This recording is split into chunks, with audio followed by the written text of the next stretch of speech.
Hello friends, welcome back to the channel. जैसा कि हमने पिछले वाली वीडियो में फीचर्स ऑफ पार्टनरशिप फर्म के बारे में पढ़ा, तो इस वाले वीडियो में हम पार्टनरशिप डीड के बारे में पढ़ेंगे। पार्टनरशिप डीड होता क्या है, राइट दोस्तों। यहाँ पे आप देख सकते हैं जो पार्टनरशिप डीड का मतलब होता है the document containing the partnership agreement among the partners is called partnership deed.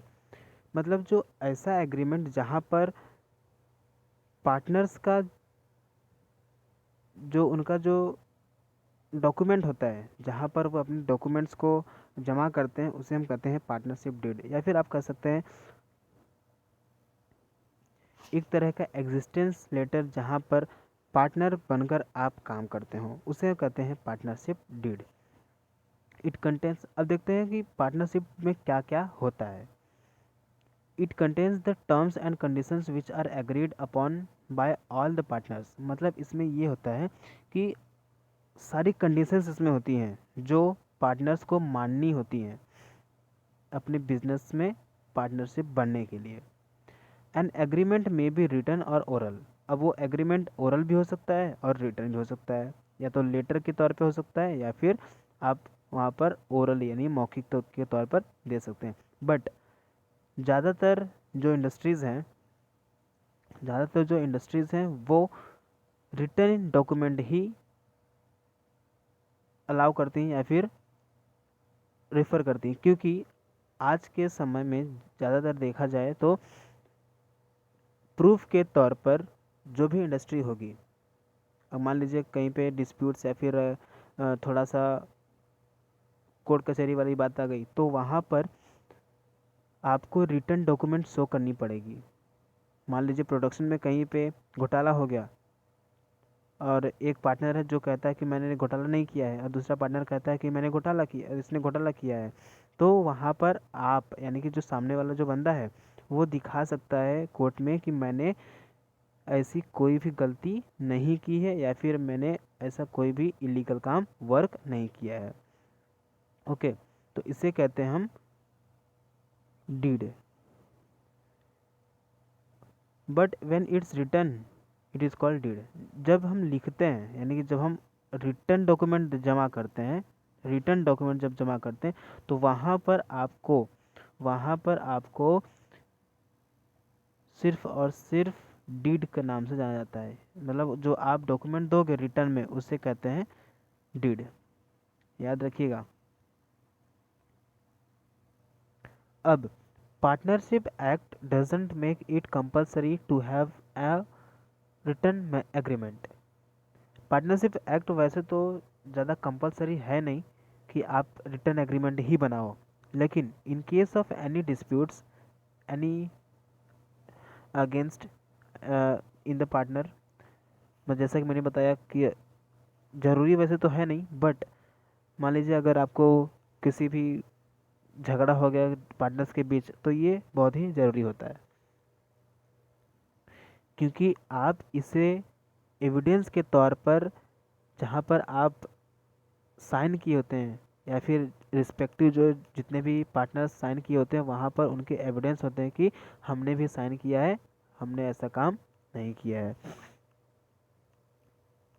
मतलब वहाँ पर जो भी काम हुआ होगा लीगल होगा, इलीगल काम नहीं हुआ होगा। अब देखते हैं पार्टनरशिप डीड क्या क्या कंटेंट्स करता है, रूल्स एंड रेगुलेशंस क्या होता है। Partnership deed contains the rules and regulations. Partnership क्या कंटेन करता है, इसमें क्या क्या होते हैं, रूल्स एंड रेगुलेशंस होते हैं। फ्रेम्ड फॉर इंटरनल मैनेजमेंट, क्या करने के लिए कि जितने भी मैनेजमेंट होंगे इंडस्ट्री में, जिस इंडस्ट्री में आप काम कर रहे होंगे उसमें जितने भी रूल्स एंड रेगुलेशंस होंगे उसे आप मैनेज करेंगे। उस फर्म के जितने भी रूल्स एंड रेगुलेशंस होंगे उसे आपको फॉलो करना ही पड़ेगा, अन्यथा आपकी जो पार्टनरशिप डीड है वो काम नहीं आएगी। इन शॉर्ट अगर दोस्तों देखा जाए तो पार्टनरशिप डीड का मतलब होता है कि जितने भी रूल्स एंड रेगुलेशंस होंगे इंडस्ट्री या फिर फैक्ट्री में या फिर ऑर्गेनाइजेशंस में, जिस इंडस्ट्री या ऑर्गेनाइजेशन में आप काम करेंगे वहाँ के रूल्स रेगुलेशंस को आपको फॉलो करने पड़ेंगे ताकि आप वहाँ पर डिसिप्लिन मेंटेन कर सकें। अब दोस्तों यहाँ पे आप देख रहे होंगे जो साइड में एक चार्ट दिया है या फिर जो डायग्राम दिया है वो शो करता है कि एक रिटन डॉक्यूमेंट है, पार्टनरशिप डीड है जिसे हम कहते हैं पार्टनरशिप डीड या फिर रिटर्न एग्रीमेंट। अब दोस्तों देख लेते हैं कि यहाँ पर पार्टनरशिप डीड में क्या क्या कंटेंट्स होता है, यानी कि इसमें क्या क्या शामिल होता है। तो यहाँ पे सबसे पहले दिया हुआ है names and address of the firm and it's main business.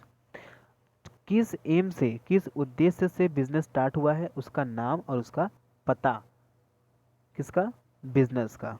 Okay. अब नेक्स्ट है name and address of all partners, name and address of all partners, ध्यान रखिएगा एग्जाम से एमसीक्यू के तौर पर ये आ सकते हैं।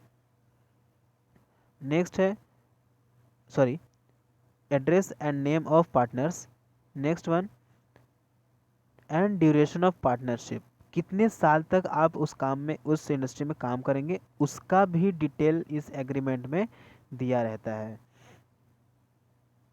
Next capital contribution of all partners, अगर सॉरी पार्टनर जितने भी हैं वो कितना कैपिटल कंट्रीब्यूट करेंगे उतना भी रेशियो उसमें लिखा होता है, किसमें, एग्रीमेंट में। जिस जो पार्टनरशिप डीड या फिर एग्रीमेंट बना होता है रिटर्न एग्रीमेंट, वहाँ पर शो किया जाता है या फिर मेंटेन करना पड़ता है, कंट्रीब्यूट करना पड़ता है अपना कैपिटल, आप कितना कैपिटल अपनी इंडस्ट्री में लगा सकते हैं या फिर देंगे आप।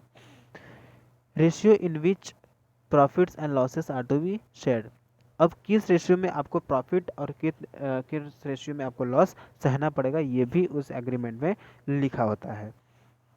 नेक्स्ट है rights and duties liabilities of the partners. ठीक है, अब उस इंडस्ट्री में, उस ऑर्गेनाइजेशन में आपकी क्या राइट होगी, क्या क्या अधिकार होंगी, क्या क्या ड्यूटी होंगी और क्या आपको पे करना पड़ेगा, कितनी आपकी लाइबिलिटी होगी, वो सारी चीज़ें इसमें लिखी होती हैं, किसमें, पार्टनरशिप डीड में। ओके। नेक्स्ट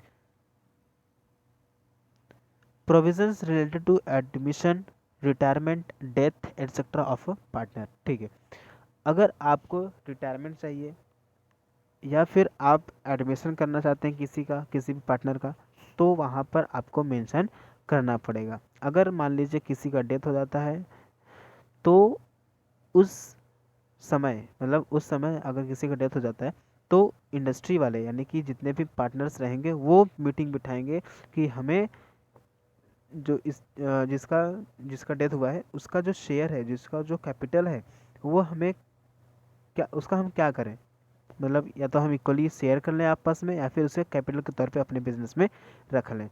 नेक्स्ट पॉइंट है rate of interest on capital and loan drawing etcetera, तो जितने भी आप लोन लेंगे, जितने भी कैपिटल लेंगे, आपको कितनी लोन मिलेगी, कितनी कैपिटल मिलेगी, सॉरी लोन और कैपिटल या फिर ड्राइंग पे कितने रेट पे आपको इंटरेस्ट दिया जाएगा, ये सारी बात, मतलब ये सारी इंटरेस्ट या फिर ये सारी सुविधा आपको पार्टनरशिप डीड में मिल जाती है।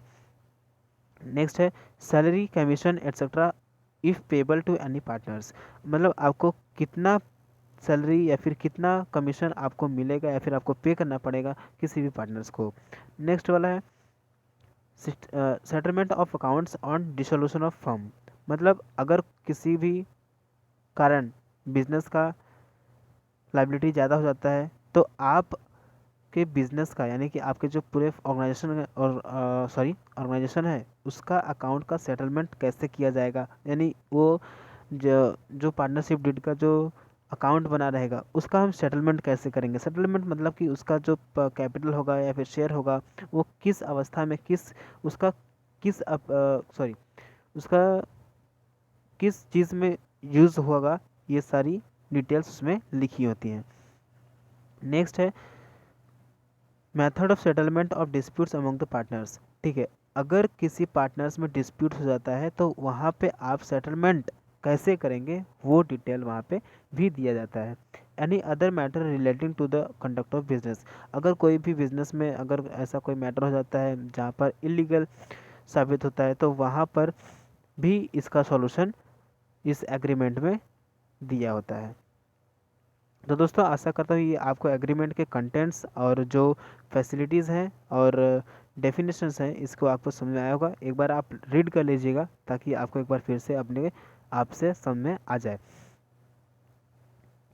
अब दोस्तों यहाँ पे छोटा सा एक और पॉइंट है, इसे भी हम पढ़ लेते हैं, जो कि है इम्पॉर्टेंस ऑफ पार्टनरशिप डीड। अब इम्पॉर्टेंस ऑफ पार्टनरशिप डीड यानी कि एग्रीमेंट का इम्पॉर्टेंट क्या होता है, ठीक है।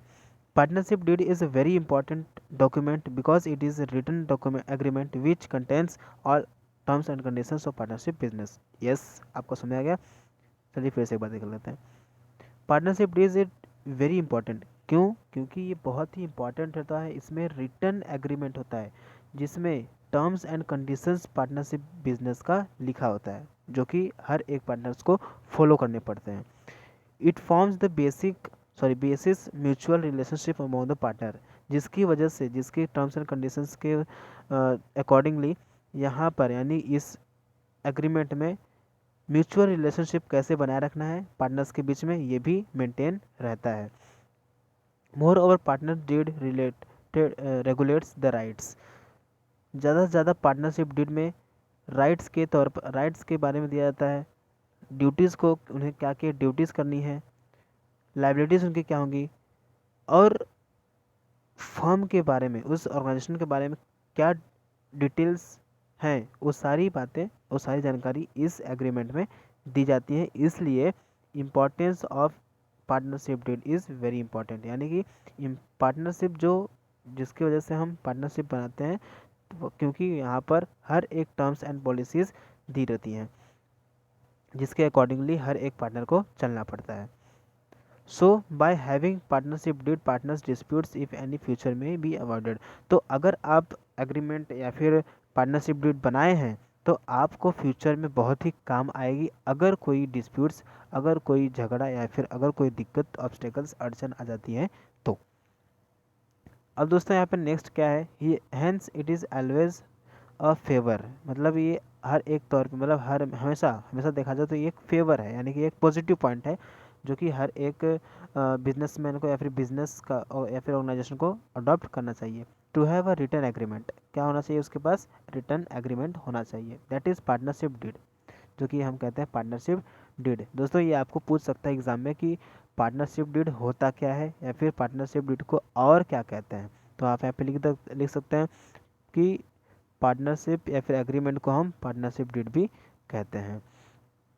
नेक्स्ट है, जिस मतलब partnership deed duly signed by the all partners and registered under the Indian Partnership Act 1932।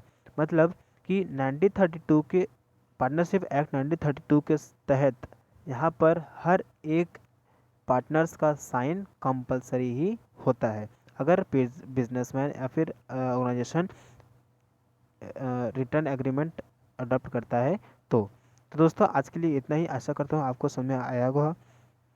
तो समझ में आया तो दोस्तों के साथ शेयर एंड लाइक जरूर कीजिएगा, चैनल को सब्सक्राइब कर लीजिए ताकि आपको ऐसे नोटिफिकेशंस मिलते रहें। दोस्तों यहाँ पर हम आपको बताते हैं कि अगर आपको कोई भी क्वेरीज है इस लेसन्स या फिर किसी भी सब्जेक्ट्स के रिलेटेड, तो आप हमें टेलीग्राम पर ज्वाइन कर सकते हैं, जहाँ पर आप इजीली आंसर्स पा सकते हैं और नोट्स भी पा सकते हैं वहाँ पर, जहाँ से आपको